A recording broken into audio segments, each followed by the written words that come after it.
Le 29 mai 1953, l'Everest représentait la limite du monde connu. Deux hommes se tenaient là où aucun humain ne s'était jamais aventuré. Pas de GPS, pas de corde fixe, juste l'instinct, le courage et un appareil photo pour prouver que cela s'est réellement passé. Des centaines de personnes font aujourd'hui la queue pour atteindre le sommet, parfois en enjambant des corps. La plus grande montagne du monde, autrefois symbole du triomphe humain, est aujourd'hui jonchée de déchets, d'embouteillages et de tragédies. Alors, qu'est-ce qui a changé?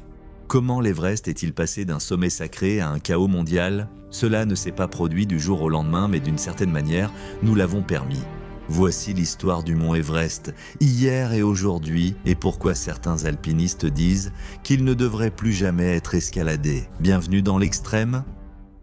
Imaginez un instant que vous faites la queue, elle avance lentement, peut-être qu'une personne progresse toutes les quelques minutes, vous commencez à vous impatienter, à regarder votre téléphone, à taper du pied. Assez banal, non ? Sauf que dans cette file d'attente en particulier, si vous attendez trop longtemps, vous mourrez. Si la personne devant vous prend trop de temps, vous mourrez. Si votre équipement tombe en panne en attendant, vous mourrez. Et tout autour de cette file d'attente, littéralement à vos pieds, se trouvent les corps gelés de personnes qui ont attendu exactement dans cette même file avant vous. Vous vous demandez peut-être, mais quelle file d'attente folle est-ce ? Eh bien, cette file d'attente se trouve sur le mont Everest, à 8800 mètres d'altitude, dans ce que les alpinistes appellent la zone de la mort. Et chaque année, des centaines de personnes rejoignent volontairement cette file d'attente, enjambant des cadavres juste pour prendre un selfie au sommet du monde. Mais voici quelque chose qui va vous épater. Ça n'a pas toujours été comme ça. En fait, il y a seulement 72 ans, le mont Everest était l'endroit le plus reculé, le plus sacré et le plus inaccessible de la Terre. Seuls deux hommes s'étaient jamais tenus là où des centaines de personnes font maintenant la queue. Alors, que s'est-il passé? Comment le plus grand exploit de l'humanité en est-il arrivé là? Eh bien, aujourd'hui, je vais vous raconter une histoire sur deux mondes différents. Le premier monde existait en 1953 lorsque le mont Everest représentait tout ce qu'il y avait de noble dans l'ambition humaine. Le deuxième monde existe en ce moment, en 2025, et il va vous troubler d'une manière à laquelle vous n'êtes pas préparé. C'est l'histoire de la façon dont nous avons transformé la montagne la plus sacrée du monde en quelque chose qui, franchement, me donne la nausée. Mais avant d'entrer dans cette histoire, laissez-moi vous parler du monde étrange, sombre et mystérieux d'eux. En fait, laissez-moi simplement vous dire ce qui s'est passé. Nous sommes le 29 mai 1953 et Edmund Hillary est sur le point de mourir. Le jeune apiculteur néo-zélandais de 33 ans se trouve à 8800 mètres d'altitude, son oxygène commence à manquer et le vent menace de le faire tomber de la montagne. Il est totalement seul, hormis son partenaire d'escalade Tenzing Norge. Maintenant, laissez-moi vous décrire ce que signifiait être complètement seul en 1953. Il n'y avait aucun autre alpiniste sur la montagne, aucun, pas de corde fixe à suivre, pas de camp pré-approvisionné avec des repas chauds qui les attendaient, pas de GPS pour leur indiquer où ils étaient, pas de téléphone satellite pour appeler à l'aide. Si quelque chose tournait mal là-haut, ils allaient à mourir. Et personne ne le saurait avant des semaines. Hillary grimpait depuis plus de 10 ans, s'entraînant dans les Alpes et se forgeant des callosités à force de manipuler des cordes et d'affronter le froid. Tenzing tentait l'ascension de l'Everest depuis 1935. Réfléchissez-y un instant, 1935. Ce gars-là essayait de gravir cette montagne depuis 18 ans. Ce n'étaient pas des touristes, ce n'étaient pas des influenceurs. Ils étaient deux des alpinistes les plus expérimentés de la planète et même pour eux, c'était pratiquement une mission impossible. La préparation à elle seule devrait vous dire tout ce que vous devez savoir sur la différence des choses à l'époque. L'équipe d'expédition britannique a passé une année entière à s'entraîner, une année complète. Ils examinèrent les cartes comme pour préparer une invasion militaire, car c'était presque le cas. Ils s'entraînaient avec un équipement d'oxygène lourd et défaillant. Ils ont appris à faire des nœuds avec des moufles si épaisses qu'ils sentaient à peine leurs doigts. Ce qui me frappe chez eux, c'est qu'ils l'ont fait pour les bonnes raisons. Quand Hillary et Tenzing ont finalement atteint le sommet à 11h30 le 29 mai, vous savez ce qu'ils ont fait? Ils ont passé 15 minutes au sommet du monde, ont pris une seule photo et ont laissé une petite offrande au dieu de la montagne. C'est tout. Pas de diffusion en direct, pas d'annonce de sponsor, pas de « n'oubliez pas d'aimer et de vous abonner ». En fait, Hillary était tellement humble face à cet exploit qu'il a dit à son chef d'expédition « Eh bien George, on l'a fait » et ce fut toute sa célébration. Il n'a même pas dit à sa femme qu'il avait atteint le sommet avant de rentrer en Nouvelle-Zélande. Peux-tu imaginer une telle humilité aujourd'hui? Mais voici la partie qui va te briser le cœur. Hilary a insisté sur le fait que Tenzing Norgay n'était ni son assistant ni son guide, mais son partenaire à part égale. En 1953, à une époque où les attitudes raciales étaient, disons-le, différentes, Hilary a veillé à ce que le monde sache que cette réussite appartenait à eux deux, à part égale, ce respect, ce partenariat, cette reconnaissance de Tenzing comme un égal.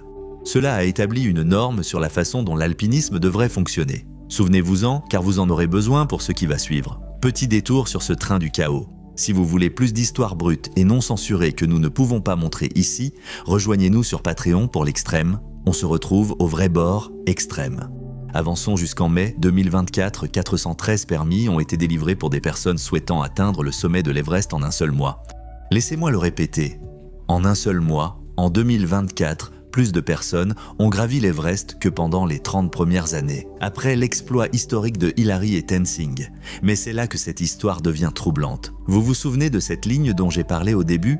Laissez-moi vous décrire exactement à quoi cela ressemble. Il est 4 heures du matin, par une matinée claire de mai 2025. Vous êtes à 8500 mètres dans la zone de la mort, où votre corps est littéralement en train de mourir à chaque respiration.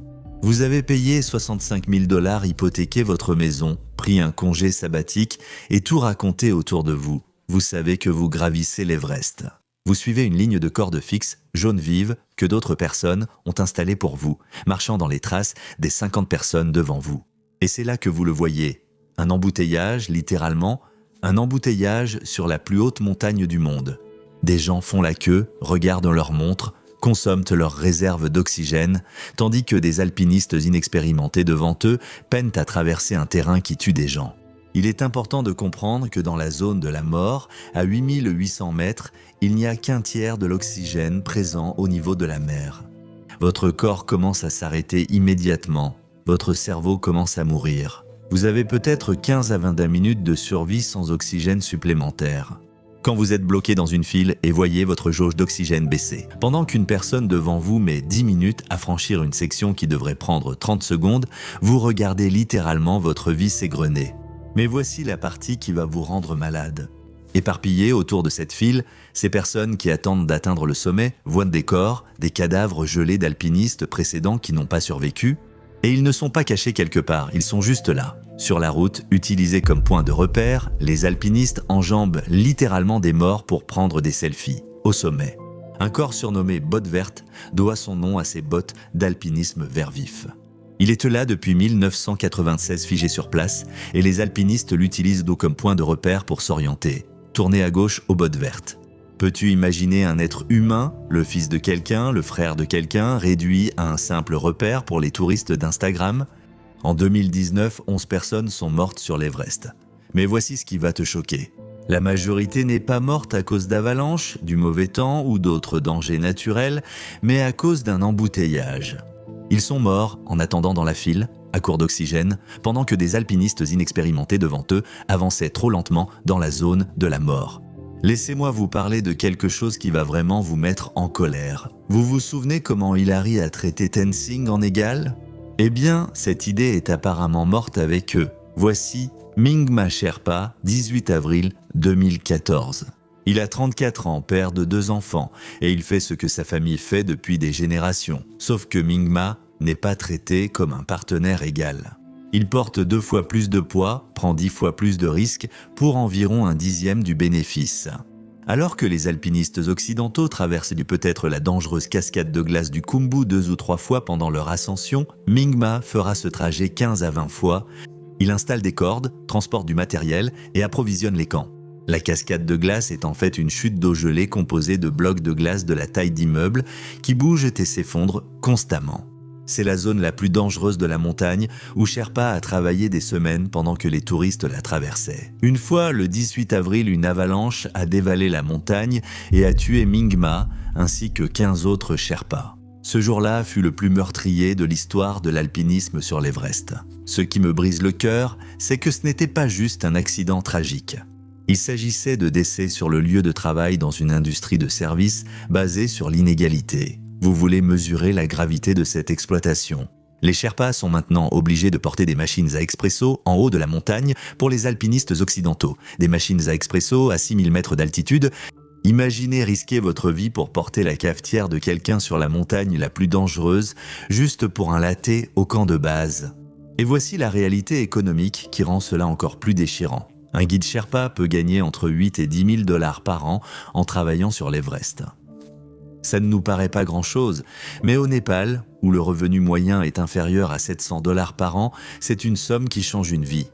Alors, les familles sont obligées de choisir entre la pauvreté et le fait de mettre leur fils et leur père en danger extrême. La montagne, qui représentait autrefois le partenariat et le respect, est devenue un système où ceux qui font le travail le plus dangereux reçoivent la plus petite part des profits. Honnêtement, il est difficile d'imaginer une trahison plus totale de ce que Hilary et Tenzing représentaient. Si l'exploitation des Sherpas vous choque, attendez de voir ce que les réseaux sociaux ont fait à cette montagne. En mai 2024, un catcheur professionnel nommé Darby Allin a décidé que gravir l'Everest n'était pas assez impressionnant. Alors, il a demandé à son Sherpa de porter une planche à roulettes jusqu'à 6390 mètres pour qu'il puisse réaliser ce qu'il a appelé le kickflip le plus haut du monde. La cascade a duré 15 secondes, la vidéo a obtenu des millions de vues. Le risque pour le Sherpa, qui a porté la planche à roulettes, apparemment sans importance. Mais ce n'est même pas le pire. Laissez-moi vous parler de certaines des cascades sur les réseaux sociaux qui ont eu lieu récemment sur l'Everest. Et je vous promets que chacune d'entre elles va vous énerver encore plus que la précédente. Johannes Ettlinger d'Autriche a joué du trombone basse au sommet à 8800 mètres d'altitude, dans la zone de la mort, où chaque seconde compte et chaque respiration est précieuse. Ce type a décidé de faire un numéro musical pour ses abonnés sur les réseaux sociaux. 2 couples chinois ont été filmés en pleine bagarre, échangeant coups de poing et de pied pour la meilleure place de selfie au sommet. De la violence physique au sommet du monde pour Instagram. Un influenceur a fait un salto arrière en plein équipement d'alpinisme au sommet, manquant de peu d'atterrir sur un autre grimpeur. Dans la zone de la mort, une chute peut entraîner la mort de tous ceux reliés à toi par une corde. Voilà ce qui me dérange dans ces cascades. Quand ton but principal est la viralité et non la réussite personnelle, ta manière de décider change totalement. Tu es plus enclin à prendre des risques insensés pour une photo, à ignorer la sécurité pour du contenu, à juger la vie d'autrui sacrifiable pour ta marque sur les réseaux sociaux. Edmund Hillary et Tenzing. Le sommet du Nord, je concernais le voyage, mais maintenant, tout tourne autour de la destination. Le sommet qui représentait autrefois le summum de la détermination et de l'humilité humaine est devenu simplement un décor de plus pour l'image de marque personnelle. Nous avons fait d'une grande réalisation humaine un accessoire de mode. Maintenant, laissez-moi évoquer ce que les guides appellent la discothèque de la zone de la mort. Voilà ce qui se passe quand on combine des alpinistes inexpérimentés, une addiction aux réseaux sociaux et l'environnement le plus hostile de la planète. Imaginez ceci. Vous êtes à 8700 mètres d'altitude, votre cerveau était littéralement en train de mourir par manque d'oxygène. La température est de moins 40 degrés et le vent est assez fort pour vous emporter hors de la montagne. Ce n'est pas un endroit pour faire la fête, ce n'est pas un endroit pour danser. C'est un endroit où chaque mouvement doit être calculé pour survivre. Ce n'est plus ce qui se passe. Les alpinistes prennent des photos de groupe qui nécessitent 21 minutes de préparation, ils font des danses de victoire chorégraphiées, ils diffusent en direct leur expérience au sommet à des milliers d'abonnés, dans la zone de la mort où des gens meurent littéralement autour d'eux. Et voici la partie la plus troublante. Ils font tout cela en enjambant des cadavres gelés. La montagne est jonchée de corps qui ne peuvent pas être récupérés car il est trop dangereux et coûteux de les redescendre. Alors ils restent là pour toujours. Le changement climatique aggrave la situation avec la hausse des températures mondiales. La glace qui a conservé des décennies de débris d'alpinisme fond, exposant des déchets enfouis depuis longtemps et des restes humains. Des corps qui étaient cachés depuis des décennies sont désormais visibles sur les itinéraires d'escalade populaires. La montagne devient un musée grotesque de l'ambition alpiniste. En 2019, la fonte des glaces a révélé le corps d'un alpiniste décédé dans les années 1990. Il avait été parfaitement conservé pendant plus de 20 ans. Et soudain, il était simplement là, visible pour chaque alpiniste qui passait. Peux-tu imaginer l'impact psychologique de littéralement enjamber quelqu'un qui avait le même rêve que toi, mais qui n'est jamais rentré chez lui? Voici quelque chose qui va vraiment te rendre malade. Le mont Everest, la montagne la plus sacrée de la Terre, a été transformée en la plus haute décharge du monde. Chaque saison d'escalade, des centaines d'alpinistes et de membres du personnel de soutien génèrent environ 12 000 kilos de déchets humains. 12 000 kilos, Et ces déchets ne disparaissent pas simplement. Ils restent dans des fosses peu profondes, pourrissant en haute altitude, où rien ne se décompose. Mais les déchets humains ne sont que le début. La montagne est jonchée de bouteilles d'oxygène abandonnées, chacune pesant environ 2 kg et coûtant près de 400 $. Les alpinistes les laissent de souvent sur place une fois vides, au lieu de les redescendre. On estime qu'il y a plus de 45 000 kg de déchets au-dessus du camp de base. 45 000 kg de bidons de carburant vides, des tentes déchirées, du matériel cassé, des emballages alimentaires, tout est simplement abandonné sur la montagne. Peux-tu imaginer la mentalité de quelqu'un qui jette ses déchets sur le sommet le plus sacré du monde au lieu de les redescendre? Lorsque Hilary et Tenzing ont atteint le sommet en 1953, ils n'ont laissé que des empreintes de pas et n'ont emporté que des photographies et une petite poignée de neige comme preuve. Le respect qu'ils ont montré pour la beauté immaculée de la montagne me touche profondément, même aujourd'hui.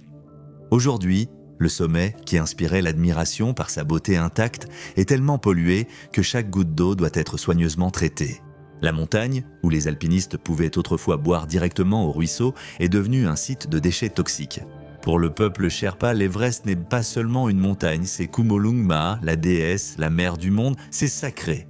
Avant l'ascension, les Sherpas font des cérémonies de puja pour demander la permission et la bénédiction de la montagne afin de passer en sécurité. Même les premiers alpinistes occidentaux ont adopté ce respect, comprenant qu'ils étaient invités sur un sommet sacré. Il y avait de l'humilité, du respect, la reconnaissance que cette montagne était plus grande que toute ambition individuelle. Tout cela a disparu aujourd'hui. Le Népal voit maintenant l'Everest comme une ressource à exploiter, accordant des permis à quiconque paie les 1 000 $ requis. La montagne sacrée est désormais au cœur d'une industrie touristique d'aventure de 170 millions de $. Il y a des expéditions à l'Everest à petit budget pour 35 000 $ haut de gamme, pour 100 000 $ et de luxe pour plus de 200 000 $. Mais voici ce que les documents marketing ne vous disent pas. Plus vous payez, plus vous faites peser de risques sur les autres. Les expéditions de luxe ne rendent pas l'Everest plus sûr. Elles impliquent juste plus de Sherpas portant vos affaires et prenant plus de risques pour vous. Au Népal, où la personne moyenne gagne moins de 700 $ par an, le gouvernement empoche près de 20 millions de $ chaque année en frais de permis.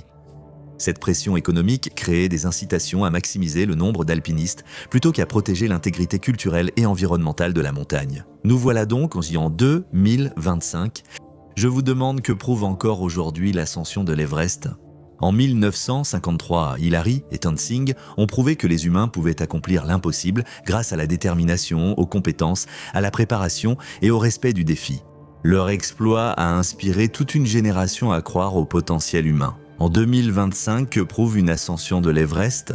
Avec assez d'argent, on peut payer des gens pour être portés au sommet d'une montagne en prenant des selfies. L'engagement sur les réseaux sociaux justifie-t-il de risquer des vies et de transformer des lieux sacrés en centres de profit? J'avoue que ces questions m'empêchent de dormir. Est-il éthique de gravir l'Everest lorsque votre tentative contribue directement à l'exploitation des communautés locales? Chaque expédition commerciale repose sur les Sherpas qui sont payés une fraction de ce que paient les clients tout en prenant des risques infiniment plus élevés. Est-il éthique de tenter l'Everest sans formation adéquate, sachant que votre inexpérience met en danger les autres alpinistes? Les embouteillages mortels dans la zone de la mort sont surtout dus à des touristes non préparés avançant trop lentement sur des terrains dangereux. Transformer une montagne sacrée en site touristique pour riches est-il éthique? Pour les Sherpas, l'Everest est une déesse, mais des centaines d'étrangers la voient comme un parc d'attractions onéreux. Et, peut-être plus important encore, est-il éthique de participer à une industrie où des gens meurent régulièrement pour que d'autres puissent prendre des photos pour Instagram? Plusieurs alpinistes parmi les plus respectés refusent désormais de gravir entièrement l'Everest. Ils soutiennent que la montagne a été tellement commercialisée et dégradée que la gravir ne représente plus aucun accomplissement significatif. Voici ce que personne ne veut d'admettre. Il n'y a peut-être qu'une seule façon de sauver le mont Everest. Arrêter complètement de l'escalader, le fermer. Je sais que cela paraît extrême, mais écoutez-moi bien. Et si l'ascension de l'Everest était réservée aux vrais alpinistes qualifiés? Et si vous deviez prouver avoir déjà gravi d'autres sommets de 8000 mètres avant d'accéder à l'Everest? Et si le nombre de permis était limité à 50 par an au lieu de 500? Et si les Sherpas étaient traités comme des partenaires à part entière au lieu d'animaux de bas? Et s'ils recevaient 50% des bénéfices de l'expédition au lieu de 10? Et si leur sécurité était priorisée par rapport au confort des clients? Et si la documentation sur les réseaux sociaux était interdite au-dessus du camp de base? Et si l'accent était remis sur la réussite personnelle plutôt que sur la performance publique? Certaines personnes soutiennent que l'ascension de l'Everest procure un revenu essentiel aux communautés Sherpas. Et c'est vrai. Mais est-ce la seule solution? Le Népal pourrait-il développer un tourisme durable qui ne nécessite pas que les gens risquent leur vie? La communauté internationale pourrait-elle soutenir les communautés Sherpas sans transformer leurs montagnes sacrées en pièges mortels? Voilà ce qui me hante dans toute cette histoire. La montagne elle-même n'a pas changé. L'Everest est toujours le même sommet de 8848 mètres qu'il était en 1953. Le même vent, le même froid, la même beauté mortelle. La montagne se moque de nos permis, de nos abonnés Instagram ou de nos machines à expresso. À 8800 mètres, l'Everest enlève toute prétention. Votre compte en banque ne signifie rien, vos abonnés sur les réseaux sociaux ne signifient rien, votre équipement de marque ne signifie rien. Là-haut, vous n'êtes qu'un être humain fragile dans l'environnement le plus hostile de la Terre, et la montagne vous tuera sans hésiter si vous n'êtes pas préparé. C'est ce que Hilary et Tenzing ont compris. Ils ont abordé la montagne avec humilité, respect et une véritable compétence acquise au fil d'années de dévouement. Ils l'ont considéré comme un défi sacré et non comme une marchandise à consommer. La montagne se souvient de leurs actes et du respect montré. Elle se rappelle quand l'alpinisme visait à repousser les limites humaines, pas à augmenter les indicateurs d'engagement. Et peut-être, juste peut-être, si nous pouvons nous en souvenir aussi, il reste encore de l'espoir, à la fois pour la montagne et pour nous. Voici donc où nous en sommes en 2025. Nous avons transformé la plus grande réussite de l'alpinisme humain en tout et n'importe quoi. C'est ce qui ne va pas avec la culture moderne. Exploitation, destruction de l'environnement, narcissisme des réseaux sociaux et marchandisation des espaces sacrés. Mais cela ne doit pas rester ainsi. Chaque année, on me demande ce que je pense qu'il devrait arriver au mont Everest, s'il devrait être fermé à l'alpinisme, si les permis devraient être restreints, si le gouvernement népalais devrait changer les règles. Mais je pense que nous ne posons pas les bonnes questions. La vraie question n'est pas de savoir ce qu'il devrait arriver à l'Everest. La vraie question, c'est que voulons-nous être en tant qu'êtres humains? Souhaitons-nous devenir ceux qui enjambent des cadavres pour des selfies ou exploitent les communautés locales pour réussir? Souhaitons-nous faire des lieux sacrés des centres de profit ou être d'autres personnes? Hilary et Tenzing étaient humbles, préparés, respectueux et concentrés sur la véritable réussite plutôt que sur la performance sur les réseaux sociaux. La montagne ne va nulle part, elle nous survivra tous. La question est, quel héritage voulons-nous laisser sur ces pentes? En 1953, deux hommes se sont tenus là où aucun être humain ne s'était jamais tenu auparavant, et ils l'ont fait avec grâce, humilité et respect. Ils ont laissé la montagne dans un meilleur état qu'ils ne l'avaient été trouvé, et ils ont inspiré le monde par ce que les humains pouvaient accomplir. Quand nous sommes à notre meilleur, en 2025, des centaines de personnes se tiennent là où des milliers se sont déjà tenus, et ils laissent derrière eux des déchets, de l'exploitation et la mort. Ils montrent au monde ce que nous sommes devenus quand nous sommes à notre pire. La question n'est pas de savoir si l'Everest peut être sauvé, mais si nous voulons le sauver. Merci d'avoir regardé, et je vous retrouve dans la prochaine vidéo. Restez audacieux et vivez avec courage.